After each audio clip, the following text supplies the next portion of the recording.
Ready, yeah? Yeah. Let's do this, man. Yo. All right, man. We're here, we're live, we're back with another one. Yes, talk to me nice, man. Talk to me nice. What's going on, fellas? How y'all feeling? We out here doing it out here in Pi. Yes, sir. Thailand. Yes, sir. What we here? Yes, sir. Yo, back with another podcast, Rebel Relics Podcast, where we travel the world. We meet interesting peoples from all over the world, and boy, do I have a doozy for y'all today. I got two very interesting people with me today, man. And then we also got the infamous and the mysterious cameraman, man. Cameraman, say what's good to the people, cameraman. Yo, what up? Nobody ever seen the cameraman before, fellas. This guy's he's a legend, you know what I'm saying? They make myths and rumors about this fucking guy. Yo, is it true what they say about the cameraman? Like it's immortal, like you get superpowers type. Like when you see the crazy dangerous videos and like the cameraman's always good. Is that true? Yes, sir. Yeah, it is. Let's get it. Yo, what's your come up story? What was like? How do you get the powers and the abilities you got? You feel me? Like, let us know. Haitian voodoo. Is the Asian voodoo? That's what it comes down to? Yes, sir. All right, yo, introduce yourself, man. What's your name, brother? What's good? My name is Samba. We're coming out here from San Diego, California, but got to rep DRC as well, you know. True. Sasha, but yeah, I'm excited, man. We're doing out here in Pi, out here in Thailand, man, doing it the right way. All right, yo, that's right. Y'all cousins, y'all neighbors, y'all are like. Where you? What part of the? Florida. I'm from Florida. What part? Where your family's from? Oh, they're from Haiti. You're from Haiti. Cool, Yeah. man. I was actually raised by Haitians, by Zoes. Yeah? A Haitian pastor. So, you guys speak Creole, right? Yeah, we speak Creole. Yeah, man. Well, your Shout out parents to my Haitian Zoes. or? My parents are from the DRC, not Close. not the Dominican Republic. It's I thought the you were talking about Democratic Republic of Congo. Oh, I thought you were shit. talking Dominican Republic. Yeah, nah, Central Africa. So Okay, true shit, man. yeah, represent. Nice. All right. And what about you, man? Where you from, bro? What's your name? Nice to be here. First of all, my name is Dominic. I'm from Munich, Germany, Nice. and somehow I'm looking for answers. Traveling Thailand, and I end up here in Pai and meet this nice guy. You guys over were traveling together or? we're building something revolutionary. I work in robotics, and we're brainstorming. The crazy thing about Pi, like even the setup in this podcast that you guys are doing now, is just it's like a spring. It's like a fountain of youth for creativity. So Yes, sir. I started my first business about a year ago in Pi. Built it in MVP, and I just feel like it's just kind of full circle coming together. But Let's go. we'll talk a little bit about that at the end. Let's All get right, into all it. right. What are you guys doing out here? How'd you guys end up? You said you're based here, right? Yeah, I'm based there, man. Like, this is a good home away from home. I like this place because it's tranquil. I got the beautiful sky, beautiful trees, beautiful nature. I got cool people, interesting people that I meet all the time. Got the hot springs when I need it. Got the waterfalls when I need it. That's it. You know what I mean? All you need, man. Yeah. And when you came to Thailand, did you come to Pi originally, or like how did you guys find? Bro, it was Pi originally. It was you came here for Pi, kind of. Yeah, actually, like, I was doing Muay Thai and MMA back at home in the States, yeah? Yeah. And then what happened was a friend of mine came to Thailand, Right. and then he was like, oh, you got to go to Thailand. You got to train, you got to train in Bangkok, though. He was telling me I need to train in Bangkok, right? But I wasn't really trying to train in Bangkok because, like, I knew that wasn't my element. So I knew that, like, I want to train Muay Thai, but I want to go someplace where the environment's conducive for me. So I found this place called Pi. There's a gym here. Right. Perfect. You know what I mean? Yeah. I think it's hard to put in words. How would you put this into words, Dom, in terms of like Pi, especially coming from like Germany? Like, how do you describe this place? I would say for me personally, man, it hits pretty hard. Yeah. Like the cultural vibe from Germany to here is like it's two worlds hitting each other. I like it very much here. People are so open, so happy. They laugh at each other. I love to laugh at other people, and if you get a smile back, that's like made your day all the time, right? And that's how I run around here, like smiling all the day and get the vibes. Yeah. Especially he brought me to this place here. Okay. I was. So you recommended it, huh? Yeah. Yeah, man. Atlas, man. It's cool out here. It's cool It's out a here. spot, eh? Yeah. How about you? What do you usually do when you're here in Pi? Are you more on like the creative side, the digital side, or are you more like practicing Muay Thai? Before Pi, I was in Chiang Mai for like a year and a half. Okay. I was training Muay Thai, but I was coming here like every other month and shit because it's like super chill and I'm really into nature and stuff. Yeah. And then this year I just decided to come here to live here. And I stuff. say, wait, quick question. I've been traveling for almost 7 years now. Okay. 7 years. Almost 7 years now. Nice. And I told you my parents are from the Congo. So when I first decided to, do the whole travel thing, they didn't fully understand it, right? Because it didn't fit into their. How about having Asian parents? Was it easy for them? You know what? Like, That's a good question. Like before I start traveling, I was in the army. My parents still think I'm in the army right now. That's keep it that way. You shouldn't have even said that on. You shouldn't even said that. We're gonna cut that out. Yeah, it's still enough clip, man. Yeah. They didn't really support it much though, like, you know what I mean? Like the army or as far as like traveling. Traveling. Nah, like Haitians, they don't like to travel, man. They like to stay home and stuff. Yeah, I would say the same thing for me. I'd say that like my parents was like riddled with imaginations of me getting slaughtered, by the world, like the world's a dangerous place to them. You know what I mean? So it's like everywhere I go, they're like, you safe, you safe, you safe, you safe.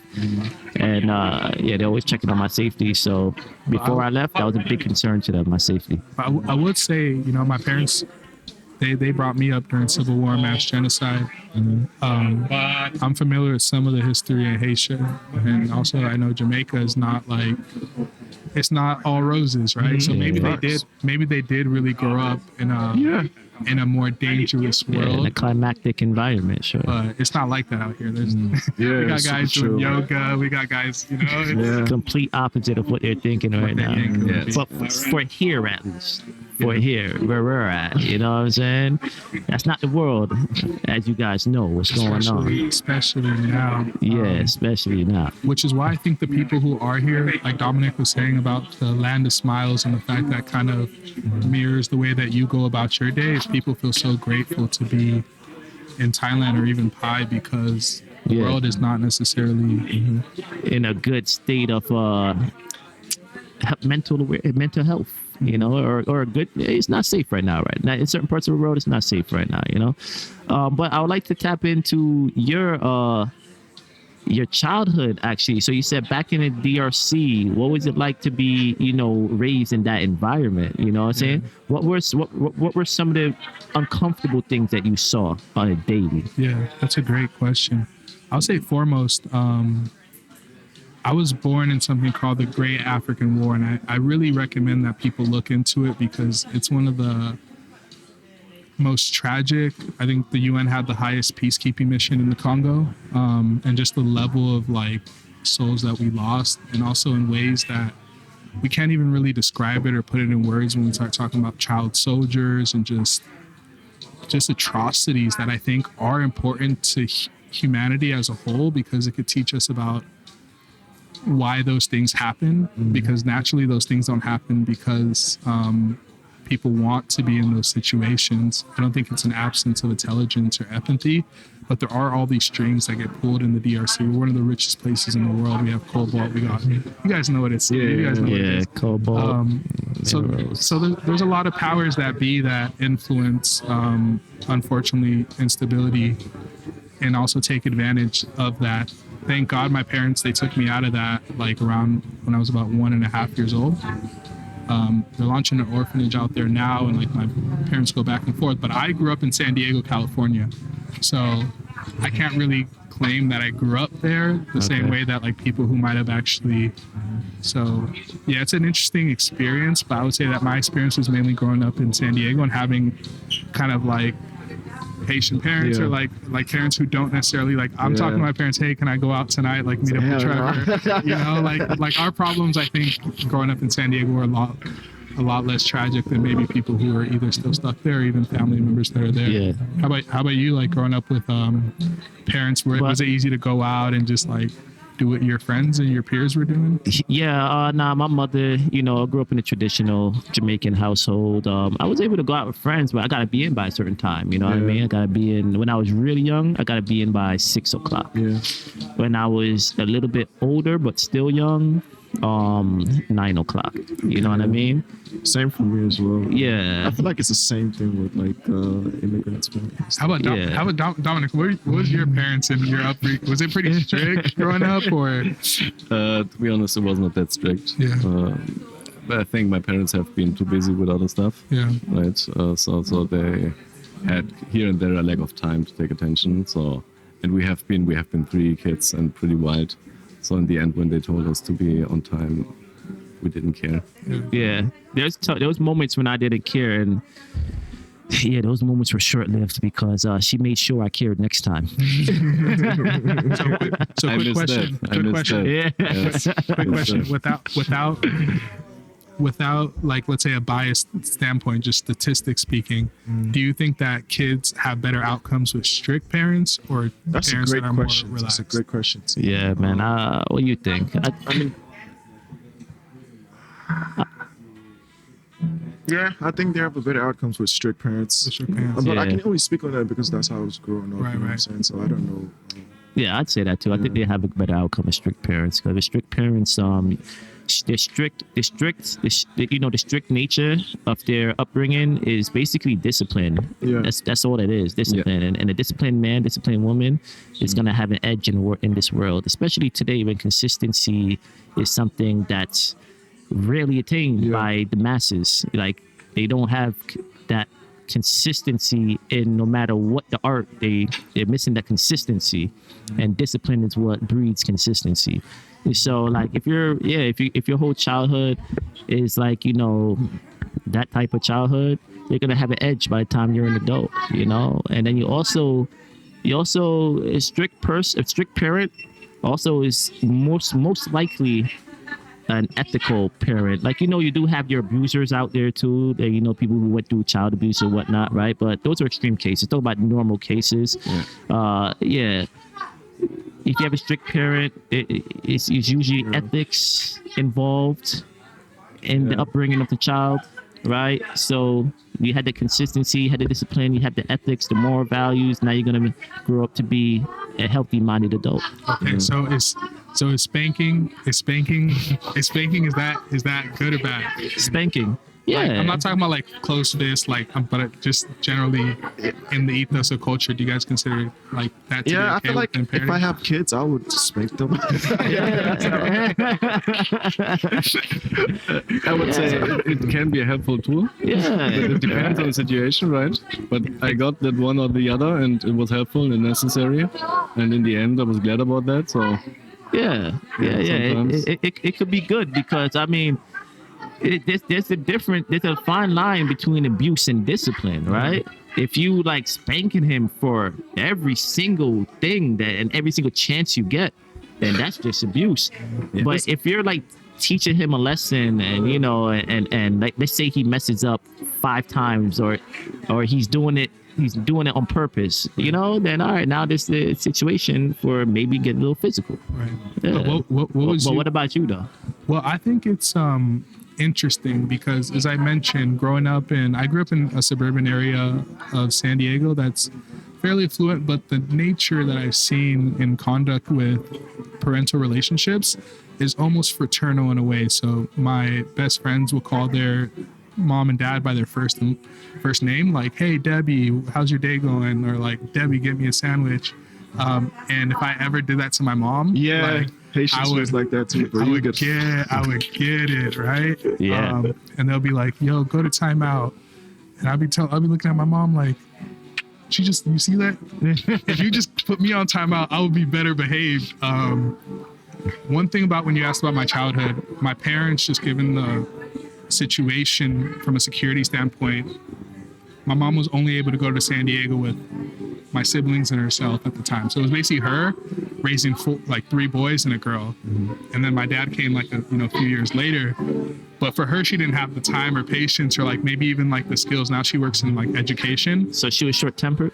Not short-tempered, but I just think like it makes sense, especially growing up in some households that we're probably familiar with, to not necessarily use, we even talk about mental health, like healthy communication tactics with the kids. So I probably wouldn't, to be honest, spank my kids, like, but you always say like, oh, I would be like the best boyfriend. I wouldn't be jealous until you actually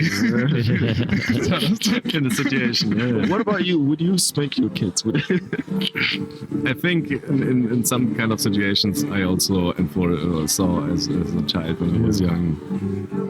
Sometimes it's necessary. You can have that kind of a child which is like very extreme in all kind of conditions, right? Yeah. And I think I speak from experience when I say I was kind of the child. And as you also said a few minutes earlier, like if you then grow up and you lack a set of discipline, right? This will be pretty hard sometimes when you're old and you realize that maybe you're 35, you had some impact in your life, right? You think about that and you're seeing like, okay, there's no discipline, right? Yep. That's maybe the major issue. It's kind of similar to my story, but yeah, I can feel that 100%. Facts. I picked up on something. You said that that you didn't think that you'd be jealous of your boyfriend. Are you gay? No, I said you wouldn't, like, when you say you'll be a boyfriend, you wouldn't be jealous. It would be similar to saying that if you're a father, like, you wouldn't be short-tempered. Oh, okay. No, I like women. I was about to go into the famous African thing. Why are you gay? Why are you gay? You okay? Why are you gay? No. But that, I wanted to do it so bad. but that is something that I think. So like, not even to talk about like that relationship, but in households, I think of like African households, that's probably one of the biggest taboos and fears. And like, homophobia is super rampant in African cultures, or any kind of feminine it's melanated expression. culture in general. Like, it's not just Africa, Caribbeans, any melanated culture.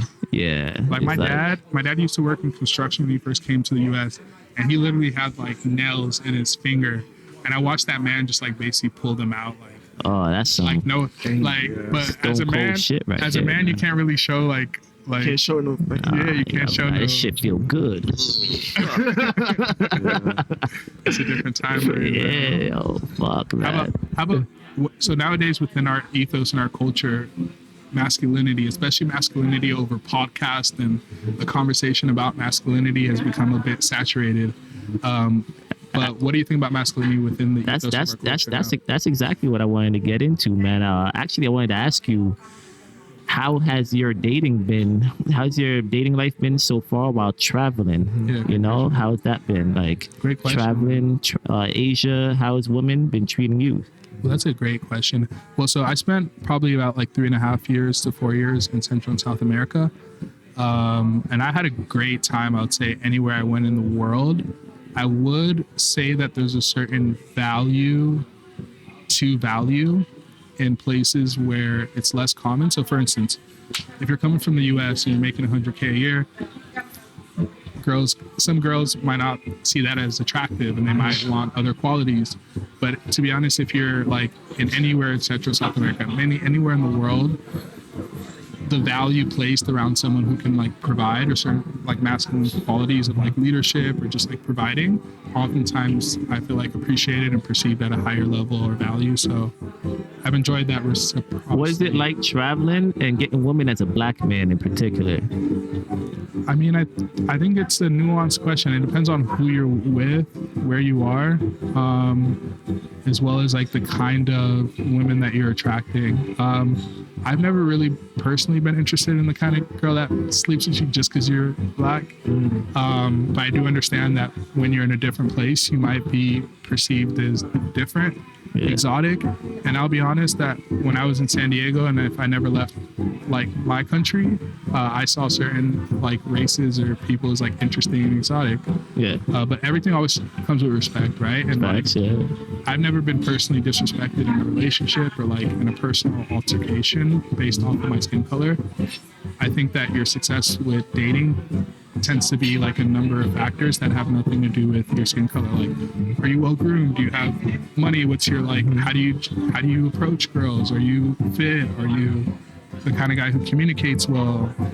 And then obviously success in relationship comes down to a lot of other things as well. With my travels, every woman I meet abroad, Asian or any other ethnicity, they think I have like a 10-foot pole down there, bro. Is it kind of a big like shoes to fill that's kind of the thing? stereotype, and like it's a beautiful style. I love it, right? But do you experience the same thing? Well, to be honest, I will be honest. There's a stat that you guys can go look up about Congo. It's the only thing that we're number one in, right? And I haven't had any complaints, but I definitely think that there's you know how they changed the height of the rim, right? Like I feel like, especially when you're in Asia, like come on, like, Y'all sit in the bar. yeah, but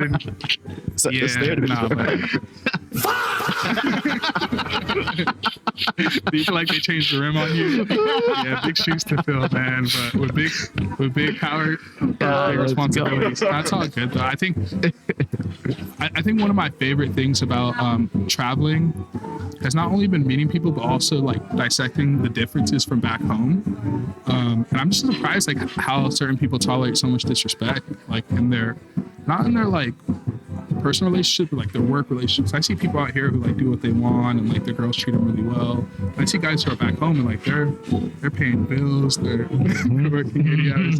What do you think allows a man to be in a position where he's not happy but he's still there? Do you think most men are in happy relationships? Ooh, that's a good question. Do you think that most men are in happy relationships? You mean like back home, like in the Western world? Yeah, like from the relationships that you can like comment on. Not here in Thailand. I feel like everyone in Thailand, like their girl takes care So of. like in my surroundings, Yeah, from where you're from. I would say I'm strongly in the impression that the majority of relationships is unhealthy. But the reason for that is because the individuals within these relationships are unhealthy.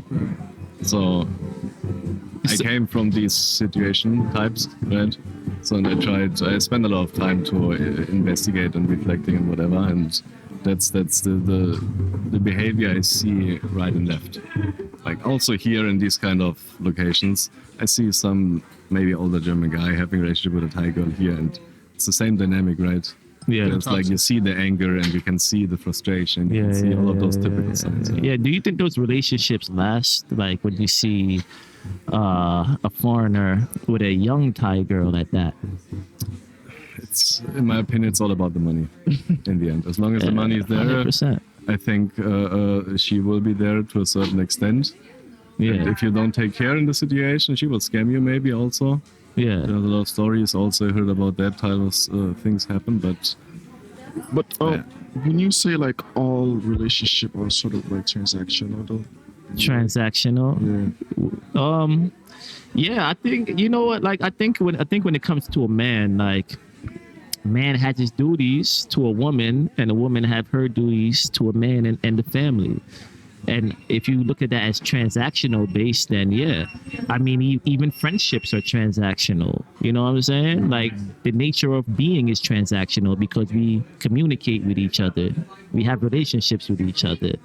You know what I'm saying? Like me and you doing this business right now is transactional. You know what I'm saying? There's a transactional nature to it. Life itself is transactional. You know, when you really think about it, because we interact with each other. As long as we interact with each other and we have ambitions and we have goals, then it's going to be transactional. But it's like,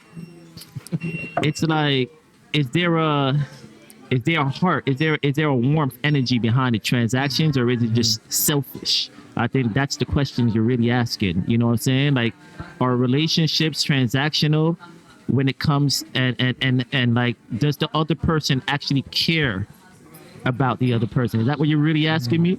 Right? Because if that's the case, then I'd say most relationships are a bit cold. I would say most relationships are a bit cold.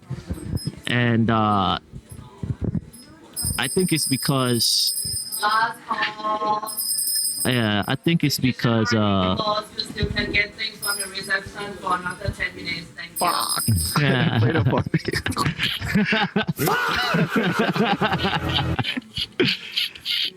Nah, I think it's because I don't think people really like fall in love. I think society is a bit too hard right now for people to actually fall in love. Not when bills need to get paid, not when your fucking engine just broke down and now you need to get a new engine, new radiator. You know, you got to pay for your children's school. You know, I could give you a laundry list of responsibilities that adults deal with while trying to fall in love, and all of these economic, capitalistic, you know, type of society we're in, it stops you from actually feeling that energy of love. That's one thing I really want to talk about, right? About the societal pressures that disinhibit us from our natural feelings, our natural processes, and our natural evolution, as well as our natural destiny, right? When you come to a place like Pi, it feels different than when you're back home, especially if you're in somewhere that's unsafe. The energy feels different, right? One thing we were talking about for the last couple of hours has been this idea of internet money, right? I went to a pretty expensive business school, worked for a $400 billion asset management company. And during the pandemic, I decided to start to work with the business online. And just seeing the difference, because, you know, like, to be honest, you got people making 150K in New York, living week, you know, paycheck to paycheck. And it's like, that's by design. And like, especially when you see what's going on right now in Iran, like that's going to go ahead, and I think gas is over $6 a barrel, right? $6 at the pump right now, you know, over 120 a barrel. But that's going to have an impact on my mom, who's a teacher, like her paying her rent and the relationship. And they can't outrun that though. It's like a rat running the rat race, right? But the difference of that evolution is, I tell my homie here, you know, God bless, like we've been able to do over 100K weeks on our robotics platform. Let's go. I tell my friend here, imagine you're doing that in, like, it's good if you're doing it in New York. A lot of people do that though. Imagine doing that in Vietnam. Oh my Imagine gosh. doing that in Belize. Imagine doing that, right? Places where you really want to be, where the people are happy and grateful to be. That's when you can really feel that soul connection, that love. Yeah. And you're not doing things maybe for transactions, although there will be transactions that take place. But there's a heart behind it. Yeah, there's a heart energy behind the transaction, right? Because like now I could do things for you without worrying about my own safety, because I might run out of resources, right? Now I have so much resources to that. Now, when I am making a transaction with you, it's purely for your benefit. You know what I'm saying? It's purely because I care about you. You know what I'm saying? And in the back of my mind, I don't have the thought, oh shit, man, I just gave out my last dollar. You know what I'm saying? You don't have that thought in the back of your mind. That's crazy hood mentality, right? Like even Kendrick Lamar was talking about To Pimp a Butterfly. He talks about that, like that we've been so institutionalized with our mind and so locked into this mentality of like scarcity and fight or flight. Yeah. That we can't even, like, sometimes in my first year when I left like kind of the industrial complex, I was on a beach, but I was still anxious, like I was on the block. And it's so crazy how he's just like you could be in a different environment. They say like when an elephant's a baby, they put the rope on its neck, and even when it gets big, it's still you put the rope, and it still has that institution, that social condition, that mental condition. Yeah. It's like it still thinks it's bound. It could leave anytime, but it still thinks it's bound. Yeah, man. Quick question, like, can we go back to this transactional thought you had between also, like you said, even a friendship, right, has kind of this transactional way of working. Yeah. But I have the thought, like, if I think about my friends, right, back home, I have some buddies and I'm very happy to have them in my life, right, for a long time. So if I look at them and ask myself, what do I expect from him to be my friend, right? Nothing. That's my inner. So you don't feel like friendships are transactional? No, not at all. Like if it's a transactional friendship, then it can be. Then it's maybe per definition, maybe my definition of a friendship, right? This is a transaction right here. Me literally giving you that's a transaction. Right. You know what I mean? So in the most rudimentary, understanding of the word transaction, it's just an exchange. Right? That's what it is. But it's like now, that's why you painted the picture of the society. It's like with society, a transactional relationship, which is a normal relationship, is viewed as bad only because of the pressures of society. But one quick thing, I think that maybe like both sides we've allowed it, but we've commercialized relationships and like sex to a certain point to a crazy level. Like let's say even like Valentine's Day or even like a first date. The fact that a first date has to be like you dropping bands on the girl and then it's like we just commercialized and like obviously people getting flown out like that didn't used to be the way we used to Falling in love is basically commercialized. Like look at all those dating apps. So the time that you get like the it's ring, a hellhole, right? by the time that you get the ring, man, like but do you think that's you just feel like that's the way life is, right? Like that commercial aspect of Nah, I feel, so natural. you know, like, what do you guys feel like there's a puppeteer engineering human social interactions and what humans are entertained by, or do you think this is all like natural? freedom of will? Do you believe in freedom of will? Yeah, do you believe in freedom? I think do you think we're free right now? I think people have a degree of freedom, you know, like let's say you're born in like the mines of like some really like poor country, almost similar to in a way I was. You probably have less options than someone who might have grown up with a trust fund and a silver spoon, right? But I think that's what, especially Nordic countries like Germany does a good job, whether you agree with it or disagree with it, the social system that no matter where you come from, you still get education, you still get like at least the basics, right? And then from there you can go ahead and build something up. I think certain societies have that degree of freedom on a higher level than Okay, but do mobility. you think that the human species is free, or do you think that we only think we're free? It's a big question. I'll answer one more. I think the last thing I'll say about that is like part of the reason why I left the U.S. is I would say that the systems are a little bit stronger in the U.S. Like if you want to decide I'm gonna go get my own land. Like I've done my research. I'm gonna be independent. Solar, permaculture, that's so hard in America. Like good luck, right? Like the systems are so strong, the utilities are so strong, governments, HOA, you know what I mean? You get your own apartment, you're paying HOA already, you don't pay property tax, that gets taken away from you. In Thailand, you could maybe lease something, make a deal, start putting your chickens on the land. So I mean, I feel like certain societies, the systems are just too tall. In Germany, probably even stronger than the US. What about you? Do you think humans are free, or do you think that like we think we're free? The human species. Per definition, I would say humans are free. What keeps us as humans kind of locked, I would say, what our moral values and all of it, right? Yeah. Because basically you can do whatever you want because you are free to a certain extent, but there are moral limits we agree on a society, right? Like you don't murder anyone for no reason. Like this is kind of a moral thing we all can agree. So this is a self-limiting way of thinking, right? So Like you can't say bomb at an airport, for instance, right? That you're not that free, right? Some people do it, bro. Bro, how about on this podcast? Do you guys do freedom of speech, or do you guys sometimes feel contained in the way that you guys feel you have to express yourselves on a public platform? Say whatever. Y'all say whatever. Nah, we can say whatever, but we can't say certain 3-letter agencies. Right? Yeah, you don't want to get you don't want to get demonetized. We But- can't say, is it real? But you know, it starts with is. Nah, yeah, but Yeah, but There are things we can't do.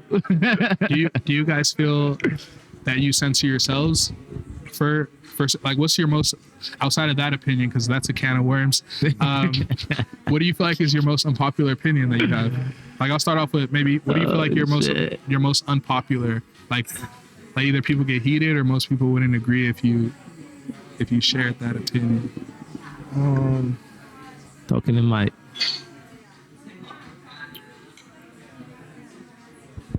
yeah, like I would go back to the questions you asked earlier. Do you think that we're free, or do you think that we think that we're free? Yeah. I think like in America, Yeah. the people think they're free, Yeah. but they're not free. I think he's about to say some good shit right now. I think you're about to go in, bro. Let's go ahead. Talk your shit, bro. Talk your shit. I feel enlightened. Yeah, that was so deep what you just dropped right there. That was a bar. But like, if you look at the poor country like Haiti, Yeah. we're free. Like we do anything. We don't pay taxes. Is that free? Is that freedom though? Yeah, it's just Tilt your mic up a little bit or something. okay. Yeah. All right. Because my pops was saying like a certain amount of systems and rules allows us to be more free, right? Like if you could do anything, then can you really do anything? Like look at Cuba right now. They're free, yeah, but they ain't got trash. So like, what are they gonna do? Like, Nah, I wouldn't say Haiti or Cuba is free. yeah. I would say that like it's just a false perception of freedom and independence. But when you're sanctioning a country, and then when you're sanctioning a country and doing things in stealth, right? So you do things in stealth against the country and against the peoples, and then your narrative is that you're not doing these things and that you're actually doing things for their betterment. So you're deceiving the world into thinking that they are free. But when you look at what's being done to those countries and the sanctions that are being put on those countries, you figure out that there's actually a force that's hindering them. And then it's like, you don't believe in sanctions in a way. You feel like sanctions are actually negative. I feel like sanctions are political. It's a political tool. Facts. Yeah, it had nothing to do with morality, and these Facts. guys are actually bad guys. Yeah, I agree with that. Yeah. Nah, it's So a would you guys political agree? tool. So do you agree what's going on with Iran right now? Given the kind of the same context, you said you have a leader that's kind of hurting its own people. You got sanctions that are kind But how of do you know repressing that? it. Like, but how then do you you- have a communication of people that are saying negative things. But then- I don't know that much about. I just want to know what you guys think about. Do you guys So consider- like, where do you get that information from? Like the leader hurting their own people. Yeah, I mean that's a good question. I would So I'm say saying like you always got to question your source. If you're getting this shit from CNN Right. and all, it's all the right. same shit. That's why I'm talking about it on this podcast about what you guys think about it. But yeah, it's crazy. We even talk about the puppeteer system about like, are there world orders that are kind of running this? You see with Epstein, they're kind of figuring out. Yeah, They're kind are of we going figuring out that it's crazy? crazy. There you go. That's why I asked the questions that I asked, because it's like, how much information is necessary for someone to start, or for the world to start questioning the narrative? When you see that Epstein did actually exist, and you see that he was actually the monster he was, and he did do some Yeah, Yeah. satanic times 10 shit. yeah. You know what I mean? But it was Why is there presidents not a, too like a with them. fucking civil war or some shit? There's like you know? princes with them. So I think to a certain aspect, there's an idea And in then, finance. everyone that was with him are the rulers of the world. These are the people who control the money, the economics, the militaries, and the nations. And they are all mingling with that guy. So then what does that tell you about the world? And I ask you So again, it's are you shit. free Bro. or do you think Bro. you're free? my This most is why I ask these questions. Bro, my most unpopular opinion is that everything is priced in. So you have an idea of economic theory that, let's say you look at Apple stock, it's at 100, right? Yeah. And you think that it's going to go up because they sold more iPhones or something. That's already priced in. Like the economists, the people buying it, they already knew. So with Epstein, I feel like we just see these things like a year or two after they've already like decided that, you know, like sometimes you see like the CIA things, even when they like go to like Iraq or whatever, like they decided that years before the thing actually happened. And then we're just kind of watching it on the show. Like you guys ever watch TV? Like they shot that 2 years ago. Just because it's on live on your TV thing, on your program, doesn't mean that it's when it happened. Yeah, I mean, facts. Like we all know that. Like even you know, with the with everything that's going on right now with the oil prices, and like you said, with the files, right? It's all, to me, it's all the script. I tell my bro this all the time. Like this is all a show, and this is all, the world is the stage, and they're acting out their play, right? My question for you is, how do But- you guys see yourself flipping that script? Like, let's say you already know this is like a tragedy, right? You already know the genre, it's not going to be a happy movie. It's not going to be a happy Yeah. ending. And you're a character in that movie. What do you do? Yeah, good question. Get a lot of passports. I can't talk about that on the podcast. Yes, sir. Come out here, man. Come out here to fight. Yeah, if shit goes down, we in pie. I'm happy here. Nah, I mean, at the end of the day, like honestly, you can only do what you can do, bro. You know what I mean? Like, you're not Superman. You can't go and fucking pick a tank up with your hand and just throw that bitch. So it's like, you just gotta like be like a good person, spread information. Yeah, I'm curious. What do you think, though? What do you I think it's gonna get crazy. So you know how everyone was, especially in Switzerland, you guys have a lot of there's a lot of bunkers in Switzerland, right? Because when you had the whole USSR thing, they thought they were gonna throw nukes, and everyone was building bunkers underground, right? But now our technology is so strong that it goes under those bunkers, right? Yeah, so, the missiles. So I think what's gonna be created is, you guys ever hear of the Atlantis? You guys know the underwater societies, right? Like, that could even be a potential way to go ahead, because whenever you have a nuclear blast, the underwater is always the most highly preserved, right? So if you know if you get your diver's license and you know that's just gonna happen like 2 hours away, just go dip out. Hopefully there's enough oxygen, you come back up, you know? Yeah, that's where we're going. Is that too easy? We can start an underwater city, man. We can do Atlantis Part 1. I think we're cooked. We do Atlantis Part 1, man. Right? Not a good idea. Nah, man. Like, what would you do? What would you do? How would you stop like what's happening right now? Like, is there a stopping it? No. You know what I mean? Like, these guys got the nukes. These guys got the bombers. They got the stealth fucking, you know what I mean? Stealth helicopters, stealth jets. I mean, the actual answer, I think, is internet money, man. I think we live in one of the best times, especially with like AI. Just talking to one of our friends, that you can start a business nowadays with $1. $1, you can start a business that makes you $10K a month, right? And I think, give us the blueprint to that. If I have $1, what do I need to do right now? well, I think anything in business, you think about 4 Ps. What are those 4 Ps? You think about what your product's going to be. Okay, let's say you want to go ahead and sell water. Okay, you think about your price. You're going to sell cheap water. You're going to sell expensive water. You think about your place, where you're going to sell your water, and your promo. How do you get customers to see your water? You figure out those 4 Ps. Obviously, the place is going to be online, so that way you can be wherever you want, whenever you want. Go from Dubai. You got drones in Dubai. You go to Mexico. Some shit happens in Mexico. You see what happened with El Mencho. You go to Thailand. I was just in Mexico last month. I had to get out of there because you guys obviously those airports getting blown up. But yeah, man, internet money is a really important thing, and I think that a lot of people haven't been taught it, just because I think they want you in the offices, man. They want you in the cities when this happens. Facts. Yeah, but still, like, that's not going to save the world, though. Yeah, I thought we were talking about how we save ourselves and our families. And stuff. Yeah. The world's a big place, man. Yeah, I think, but I agree with that. Like, I think the only thing you could save is you and yourself and your family. Not even your family. Your family might not be, on the same energy you're on, but like yourself, for sure. That much you can save. Tell us a little bit about your venture that you guys got going on right now. So you're into robotics. Explain that. Like what exactly are you pursuing? Yeah, that's a great question, man. So I want to talk about our business just very briefly, because I don't want to give away all the game while we're still in our MVP phase. Oh, you're still in the growing phase right now. Well, Yes, sir. Yeah, Okay. But I work in robotics, so I have this idea. You guys know the American Dream? You guys heard of the American Dream before, where you can go anywhere in the world and you can start a business, have a white picket fence, 2 kids, whatever. Yeah. I have this new idea. I think it's called the Red Dream, right? China's such an amazing place. And if you see some of like the robotics and the technology, it's stuff that you're not going to see in the US probably in like 10 or 20 years.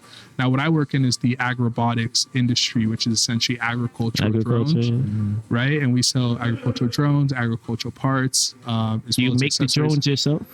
We sell the best drones in the world to farmers in the US and Canada. When you say you talking about a company or you? Well, that's the best thing about China. Like I said, all this stuff, all this technology that gets to our end users, it all starts from there, right? The primary product that we actually work with is the product that you guys have right now on your stand, DJI. And believe it or not, DJI makes amazing drones that farmers obviously want. But you can sell anything nowadays. I mean, the technology is only growing over time. Okay, that's cool. We're planning on getting into aquabotics, which is essentially underwater drones next. Underwater drones, and okay, you got drones for agriculture. I can't imagine. The only thing I can imagine an underwater drone do is reconnaissance, maybe seeking oil. It's an amazing time. You guys saw what happened in Iran, right, with the mines, the underwater mines. Oh yeah, right? true. Yeah. So yeah, just yeah, like yeah. that aspect of disposables, but our primary focus is going to be aquaculture, whether that be like farmers or Fishes. fish farming, things Okay. of that nature. Maybe even Haven workers, seeing the tanks and all of that stuff, submarines. You can just scan the outside. Yeah. It makes it easier to do actual work, right? Okay. Instead of sending divers, you can just send some drones. Did you know that 70% of the world is actually made of water? Yeah. So, like, most of it's You know that. unexplored, man. Is that why you spoke about an underwater civilization? Yeah, you guys heard of Atlantis, right? You heard of that? Nah, that was a meme, but nah, if we see nukes, we're all cooked, to be honest. No cap. You say that again. If we see nukes, we're all cooked. If Oh nukes- yeah. Oh if shit. it gets to man. nukes, we're all cooked. Yo, I mean, I'm gonna get back to the robots. Do you think Iran and do you think Russia is gonna get involved? Russia and China? They're just gonna sit Well- there and watch all the oil just like Well, I go think to zero. I What do y'all think think? I think we're one of the craziest. I study politics and like have a background within like kind of the financialization of politics as well. Yeah. A lot of people say, okay, the oil is not that important, but everyone buys oil in dollars. So if you have less people buying oil in dollars, that means that the power of the dollar ends up weakening itself. Okay. And I'm invested in the market. Like I have a background within finance, but I think this is probably we've seen oil usually never goes up above 100. Once you go up above 100, you're in tough territory. Yeah. They're talking about oil hitting 250. We've already seen oil go up over 140 a barrel. And we're not even talking about natural gas. Qatar produces some of the most natural gas. And mind you, once you blow things up, it's not like when we're doing the trade things, oh, gotcha, no, it's 10. Once things are blown up, it takes a while for them to get back, you know? And the last thing is in the 70s, you had a Iranian oil crisis that took out 400 civil sailors. People forget there's 400 sailors that actually died trying to cross that strait. So right now we've had maybe a handful, and yeah, obviously bless those souls, but I think this situation could get a lot worse a lot faster. And I think that we don't actually understand how fragile the world order actually is until something like this happens. Right now, Iran said that, you know, they're only allowing ships to go through the Straits of Hormuz that accepts Chinese yuan. Yeah, now it's the Chinese. I told you the red dream is alive. It's real. In a way, we're kind of benefiting from it here in Thailand. If you see, like, Asia's a stable place in the world, and China's positioning itself as, because no one really has beef. Like, my family, we do business in China, and we accept Chinese businessmen really never did anything bad to Africans to an extent. And out here in Asia, they're usually chill. America kind of likes them a little bit. So Oh, there's tons of videos with Kenyans and Africans actually going against the flood of Chinese that are going to Africa right now, buying up the land and taking over the land. what do you think about that? And there's actually a lot of videos of Chinese actually beating Africans. I saw that. I saw some of those videos. I mean, my family does business in China, so I know from a firsthand perspective. Not only that, but my family's also looking to like cross that bridge within China, and I think a lot of things that we need for industrialization in Congo is going to come from China before it comes from France or before it comes from America. I don't know those specific situations, but I think when it comes to business, man, when you have willing partners, obviously you got some bad apples. I didn't see those videos, and I think all the Chinese people I've met and done business, I personally can't see them doing that, right? doing that. And also, like, what's going on with the politics that they... You want to know what I think? What I think is that it's not the family orientated friendly Chinese that's going to Africa, you know, to start the first of Chinese businesses.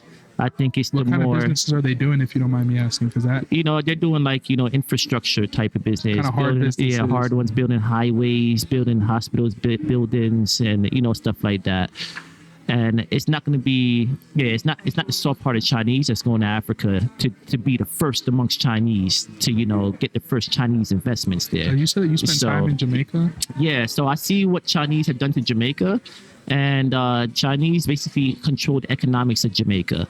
And if they're going to Africa, I'm pretty sure it's going to be the same blueprint. They're going to control the economics of Africa.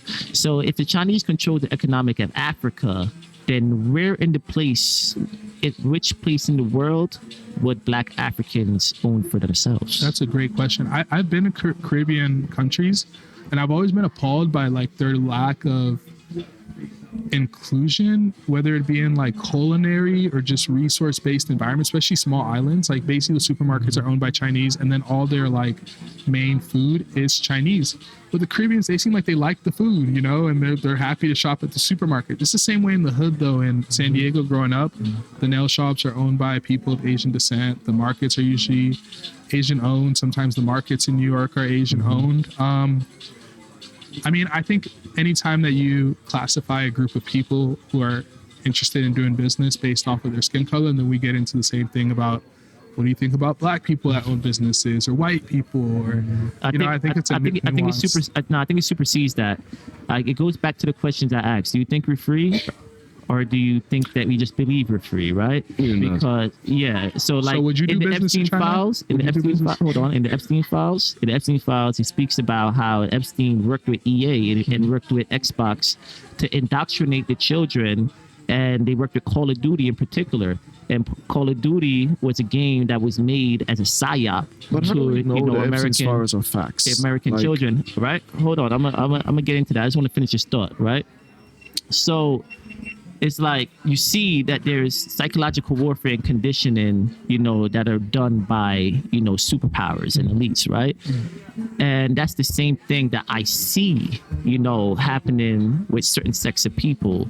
And I see that in Jamaica, they don't put business, economics, and investing in front of the minds of the Jamaican youths. Instead, they put twerk videos and gangster shit and smoking weed, and then that's what consumes the minds of the population now, right? And then I see that in Jamaica, they don't censor the internet so that you don't have these psyop videos to destroy the population. I see in China they have censorship on the internet. So China, they don't see these videos. They don't get this content that's going to erode their minds. So you see Chinese culture as a positive. So I see Chinese culture as a culture where it engineers them to be the future owners of the world. Yeah. Right? Jamaican entertainment and culture doesn't engineer you to be the owners of the world, and Black American culture doesn't engineer you to be the owners of the world. So when I see Chinese go to Africa, and that it's the same thing with African culture, I already know what the end result. I already know the end result. I already know what the 50, 60, 70 year plan is. Yeah. Isn't that like a general thing you can see from the Chinese government investing into the world the last 20 years? They did the same in Germany. Yeah. They bought a lot of high-tech companies like Best in Robotics. Yeah. They bought them off. It was somehow the deal was made because like the government had to approve this. So 5 years later, China is now the major robotics manufacturer. The best thing you can do right now is learn a little bit of Chinese. 1 second, like especially with what happens in Africa, I think is like they build a lot of stuff, tons of stuff. What I know sometimes in very questionable quality here and there. But the main thing is what they get as a trade is like the whole rare earth minerals throughout the whole continent, right? Yeah. That's what they get in return, and that's nowadays, if you think on like this chip production, all of that stuff, that's a lot of power you hold. Of course. In my opinion. Of course, right? It's a bad trade. It's a shit deal. The Trump would have signed that deal. It's a shit deal, yes. If Trump would have signed that deal, you know what I'm saying? Yeah, man. So, that's my opinion about like the whole power dynamics and what's going on in Africa. So I do like business. But I feel like we need to get African minds more business oriented, because an African mind is not capitalistic. It's not African nature to be capitalistic, right? There are some black men, some black women that has adopted this culture, this way of being, and understands it and profits from it, right? But when it comes to the actual nature of black people, it's not capitalism. That's why they are where they are right now. I definitely agree with you when you say that. In the schools, they're not teaching that, right? Oh yeah. When I was in uni, I had a organization called Captains of Capital. We're teaching underserved students, mainly students of Hispanic and Black ethnicity, finance and business, teaching first graders the difference between needs and wants. Obviously, the pandemic and different forces that be like put me away from that mission. But I think it's so important that we teach, because you know how like when I was young and black and my parents were coming from the Congo and I wanted to play youth football, I knew my parents were going to give me that $500 to go ahead and participate in that activity, right? So I had to go ahead and start a business to go ahead and do that, right? So I do think that like the natural ethic of black people is, hustle. Like we grew up like on that culture of just make the best out of what we got. So I think capitalism and that finance foundation can give a lot of young black people that opportunity to live life. That's a fact. That's a fact. That's a fact. What was your question, bro? You were about to say something. I forgot, bro. I put him to sleep, man. We were talking about. No, I think it was the Epstein's file. I was like, how do you know the files are actually facts? How do you know the files are facts? I mean, the file. I think I think the only way to know the nature of truth behind the files is to also understand a bit of human history going back to a couple thousand years ago. Because if you could see coherency between behaviors of different groups throughout history, in different esoteric circles in history, and then you can also see the same thing happening in the Epstein files or certain rituals in the Epstein files, and you could kind of see the coherency. Like if you've been following history and following the creation of different organizations throughout history, and it leads you to this thing with Epstein, and then you could connect Epstein to Netanyahu and all these, Hasidic groups or the no, I'm not going to go into that, right? Yeah, we're gonna go into that, right? But that's how you know. You're not going to know if you're not research. You're not going to know. You only know if you actually care to know. You know what I mean? You do the research. Yeah. So you guys are robotics generals, robotics champions, man. What do you guys think about AI? Right now AI is being used in the war. Claude from what is it called? He knows way more than me about that. You know about that? He's man? the brains. He's the brains of I this. mean, I worked like a few years, like I'm web technology DevOps engineer, so I worked 10 years in this industry, and we built huge system, and we kind of have been an early adopter of AI. Yeah. And since then, in the last years, the jumps in the technology is huge. So everyone should leverage it to its. The godfather of AI said that right now he's afraid because AI is teaching itself and developing a language for itself that humans cannot understand. Is this true? And does this concern you? So me personally, not yet. We are far away, I would say, from a real threat.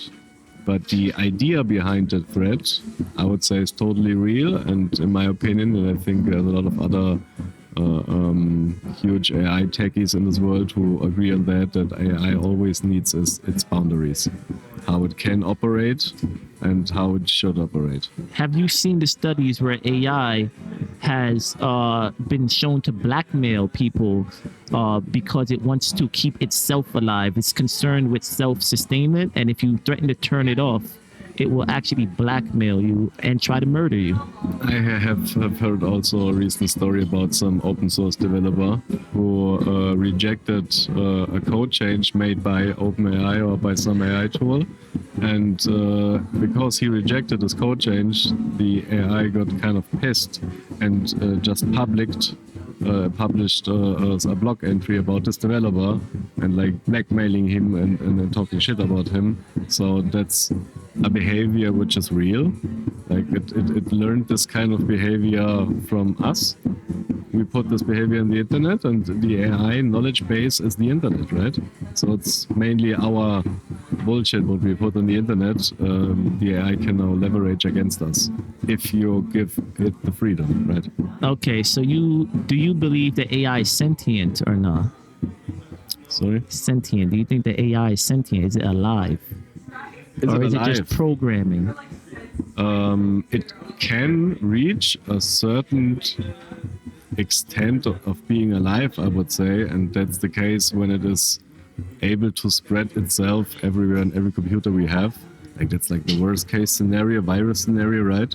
But it can be basically a virus But technically, that's not possible because, like, this AI system, you have to run on this huge farms with tons of computers that we can use ChatGPT, right? This is needed to have this performance. But Sorry. who knows how the scale is in the future, right? Maybe 10 years in the future, you can have the scale now on a fingertip, on an iPhone, on whatever. But he teaches me so much. I'm so sorry to interrupt. Do you mind if I? Because he was talking about how AI basically, like, you need it, like you need other physical things to run that. But for instance, let's take Excel, Microsoft Excel, right? It's a small platform, but if you shut that off, then the entire financial system would collapse because so many people are dependent on it, right? Or like small basic applications that are integrated into the system. Do you think like even young people that grow up using AI, if you told them like no more AI or AI just like was gone tomorrow, do you think like systems in like societies or governments that have embedded it into like their security like could actually function? Like, do you think we as a society could function without AI now that we've had it? It's like fire getting taken away from us. At some point, this can happen, yeah, but we're far away from this. I think we're still in the very early adopter phase. I mean, just in the last 3 years, we have seen companies get rid of a lot of people because they thought they can replace them with AI. Just 1 year later, like basically last month, we saw, oh, there was a failure. We have to get back a lot of people because we are not able to replace. Like, we're still finding around, right? And AI is an enormous, powerful tool. Right. I think we can agree on that. But we're still adopting to it, and it takes some years, I would say. Right now, AI is being used to even create new virus strains. You think that's a good idea to use AI? Like biological Viruses. No, it's not. It totally depends also on the AI itself, right? Every model is different. Even versions of the same model are quite different in behavior, in reaction, in how they act, right? But in general, you can always have the devil sit in each model. And if you give it too much freedom, like technically it's possible to give like a huge, fully automated biological laboratory, give some AI tools the access and instructions, and let's see what happens. But I don't think this is like playing God, right? That's too crazy. So what do you think about the people's fears that right now they actually see Terminator coming to real life? So they see Elon Musk coming out with the robots, the body for the AI. They see these drones.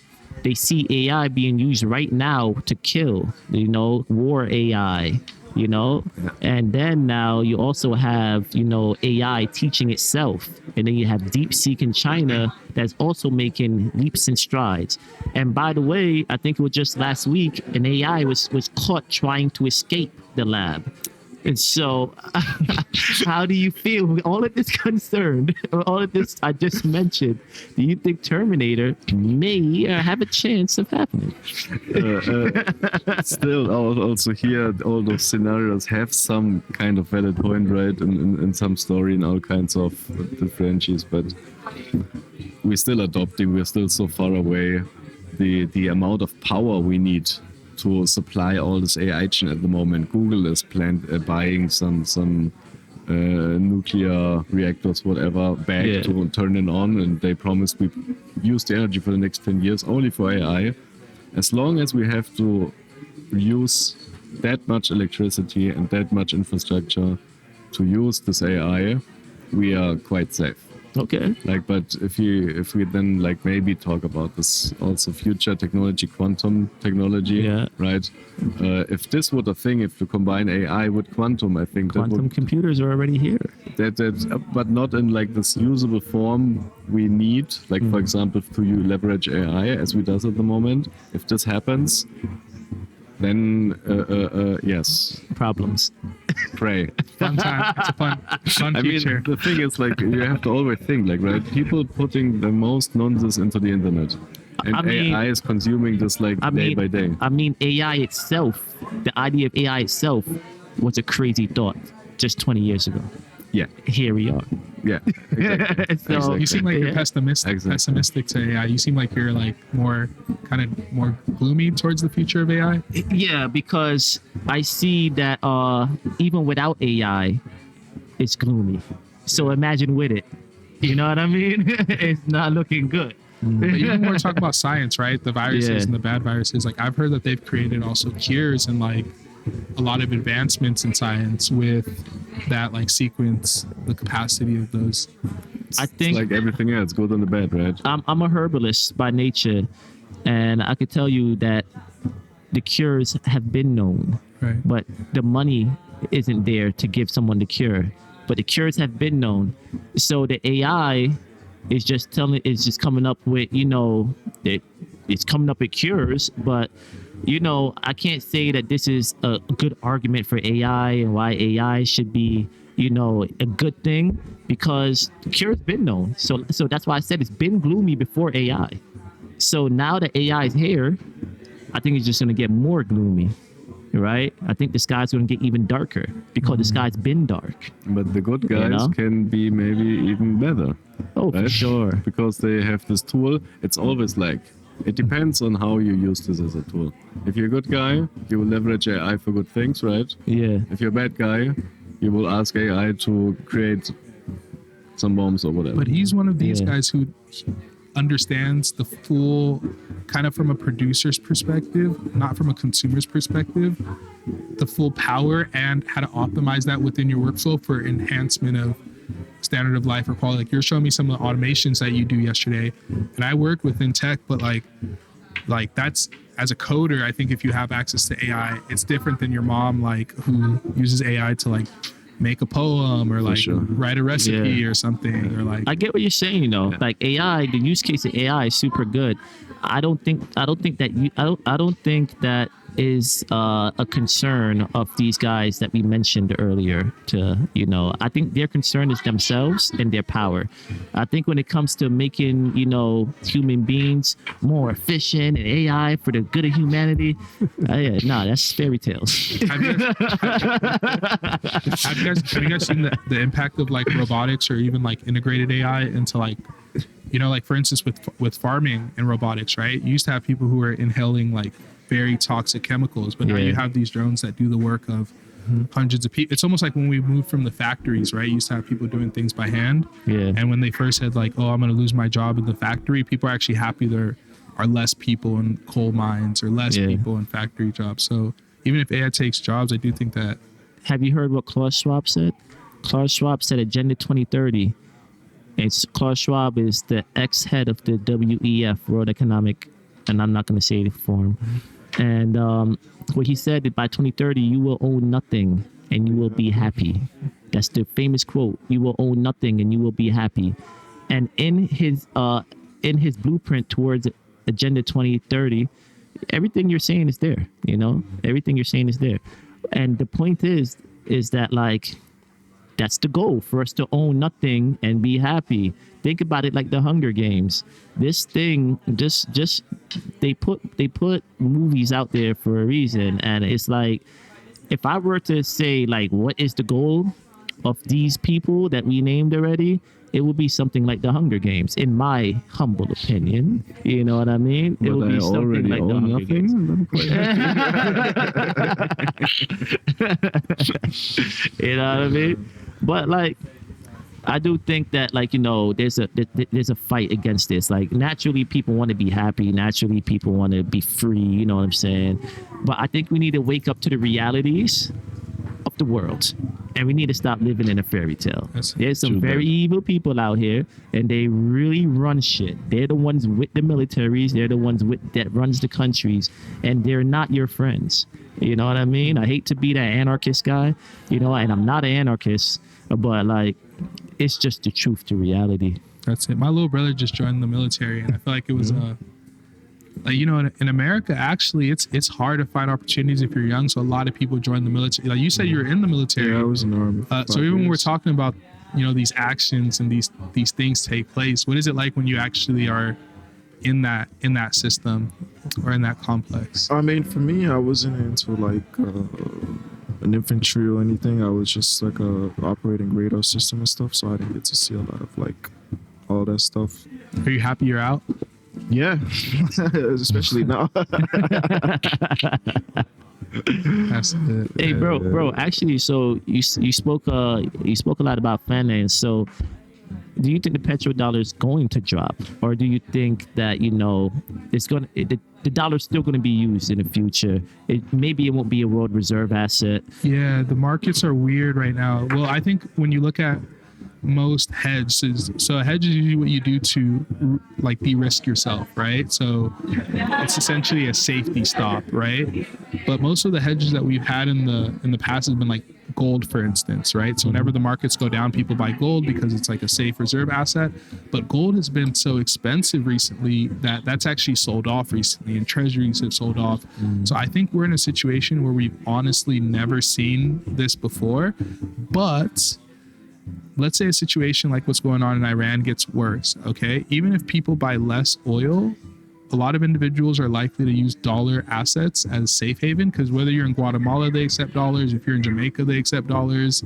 Anywhere in the world, they accept dollars. So you could see an equalizing effect, but I think for the longer term global order, this is not good for anyone. I don't see who benefits from this situation. It doesn't benefit Iran, it doesn't benefit the UAE, it doesn't benefit Europe, it doesn't benefit China because they get most of their oil from there. It maybe benefits Donald Trump, I guess, like from a reputation perspective. Well, he does control the oil now too, though. I mean, he controls the oil from Hormuz, from Iran, and from Venezuela. I mean, I think a lot of people think that they're going to sell the oil, but I told them it's a supply and demand thing. So essentially, if you have Venezuela in a chokehold, if you have Iran in a chokehold, you got these, guess where America's a net producer of oil. So we have a lot of oil and natural gas reserves.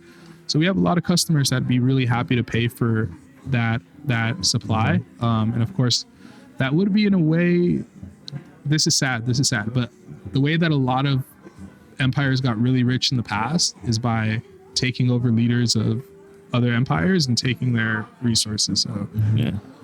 it seems like we're back in the pirate days. Do you guys think that, like, countries would actually give in their dollars? Do you see, let's say China gets a strategic advantage in this whole play?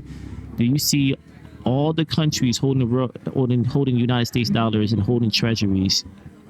Could they just get rid of their bonds? Well, I think the bond market's interesting. So I worked actually in asset management for fixed income, and I think it would be two-edged sword, right? It would be like what we even mentioned with the petrodollar. It's like, you guys need a quick bio break. Gotcha. But it would be like basically the question of, because that would hurt that supply flooding the market of them selling those bonds at the same time would actually go ahead and like bring down the value of those bonds, and then who would buy them? Because China is one of the biggest buyers of bonds, so it's like basically the buyers selling. China included. What if China also gives it?